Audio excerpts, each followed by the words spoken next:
Hey guys, আসসালামু আলাইকুম। সবাই কেমন আছেন? আমি ভালো আছি, আলহামদুলিল্লাহ। আমি আশামণি আপনাদের সামনে নতুন ব্লগ নিয়ে হাজির হলাম। এই বৃষ্টির দিনে খিচুড়ি না হলে তো চলেই না। তাই চলেন আপনাদের সঙ্গে খিচুড়ির রেসিপি শেয়ার করি। প্রথমে 3বার চাল আর ডাল ধুয়ে নিলাম 3বার।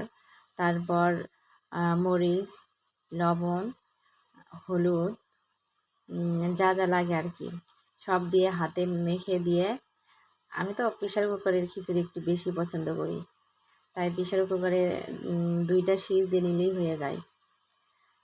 তারপর অল্প সময়ের মধ্যেই হয়ে যায়, বেশি সময় লাগে না।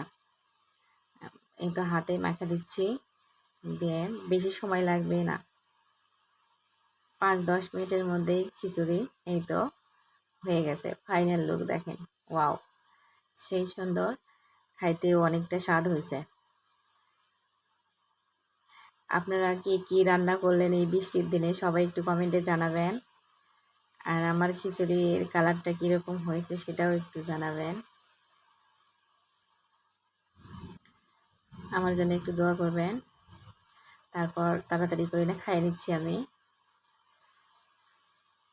তাড়াতাড়ি খাইতে হয়, কারণ ছোট বাচ্চা আছে, ওকে ঘুমিয়ে দিয়েই আমার খাইতে হয়।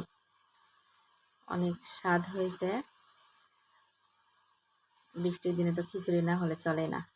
সবাই ভালো থাকবেন, আমার জন্য একটু দোয়া করবেন। আমি তো তাড়াতাড়ি করে খাওয়া শেষ করলাম। সবাই ভালো থাকবেন, সুস্থ থাকবেন, আমার জন্য দোয়া করবেন।